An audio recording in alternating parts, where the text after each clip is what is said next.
ನಮ್ಮ ಗಂಗಾ ಸಾಮ್ರಾಜ್ಯದ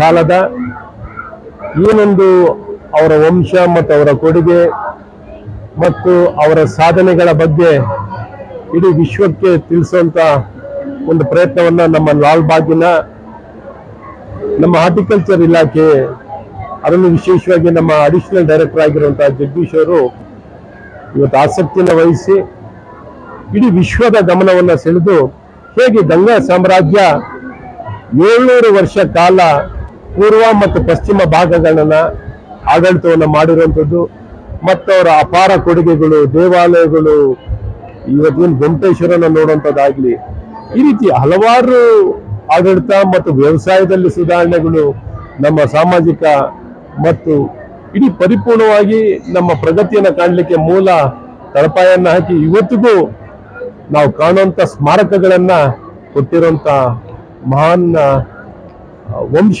ಅದು ಗಂಗಾ ಸಾಮ್ರಾಜ್ಯ. ತಲಕಾಡು ಇವತ್ತಿಗೂ ಹೋದ್ರೂ ನಿಜಕ್ಕೂ ಅಚ್ಚರಿ ಆಗುತ್ತೆ ಹೇಗೆ ನಮ್ಮ ತಲಕಾಡು ಇವತ್ತಿಗೂ ಜೀವಂತವಾಗಿ ಅಲ್ಲಿರುವಂಥದ್ದು. ಇವನ್ನೆಲ್ಲ ನೋಡಿದಾಗ ಇವನ್ನೆಲ್ಲ ಇವತ್ತು ತುಂಬಾ ಜನಕ್ಕೆ ಗಂಗಾ ಸಾಮ್ರಾಜ್ಯದ ಬಗ್ಗೆ ಗೊತ್ತಿಲ್ಲ.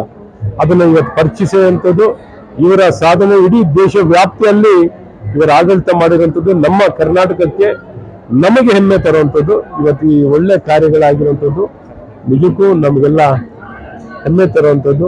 ಇವತ್ತು ಇದನ್ನೆಲ್ಲ ನೋಡಿ ಇನ್ನೇನು ಗಂಗಾ ಸಾಮ್ರಾಜ್ಯದ ಏನು ಪಶ್ಚಿಮ ಭಾಗದಲ್ಲಿ ಕೋನಾರ್ಕ್ ಟೆಂಪಲ್, ಸೂರ್ಯ ದೇವಸ್ಥಾನಗಳು ಇವೆಲ್ಲ ನಾವು ಬೆಂಗಾಲೂರಿಗೂ ವಿಸ್ತರಣೆ ಮಾಡಿರುವಂಥದ್ದು.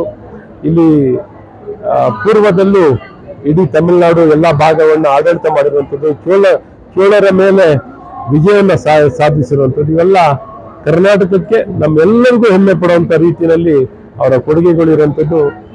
ಇವತ್ತು ಇಡೀ ನಮ್ಮ ಸಮಾಜಕ್ಕೆ ಮುಂದಿನ ಪೀಳಿಗೆ, ಇಂದಿನ ಪೀಳಿಗೆ, ಎಲ್ಲ ಪೀಳಿಗೆಗೂ ಇವತ್ತು ಫ್ಲವರ್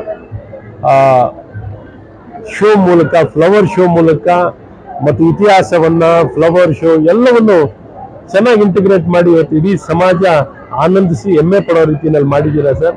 ಹಾರ್ಟಿಕಲ್ಚರ್ ಡಿಪಾರ್ಟ್ಮೆಂಟ್ಗೆ ಈ ಲಾಲ್ಬಾಗಿನ ಈ ಫ್ಲವರ್ ಶೋ ಈ ಒಂದು ಸ್ವಾತಂತ್ರ್ಯ ದಿನದ ಸಂದರ್ಭದಲ್ಲಿ ತಾವು ಈ ಪ್ರಯತ್ನವನ್ನು ಮಾಡಿರೋದು ನಿಜಕ್ಕೂ ನಮ್ಗೆಲ್ಲರಿಗೂ ಹೆಮ್ಮೆ. ನಾನು ಸಹ ಇವತ್ತು ನನ್ನ ಶ್ರೀಮತಿ ಜೊತೆ ಬಂದು ಇಲ್ಲಿ ನೋಡುವಂತ ಸೌಭಾಗ್ಯ ನನ್ನದಾಗಿದೆ. ನಿಮಗೆ ಹೃದಯಪೂರ್ವಕವಾಗಿ ನಾಡಿನ ಜನತೆಯ ಪರವಾಗಿ ನಾನು ಶುಭಾಶಯನ ಹಾರೈಸ್ತೀನಿ.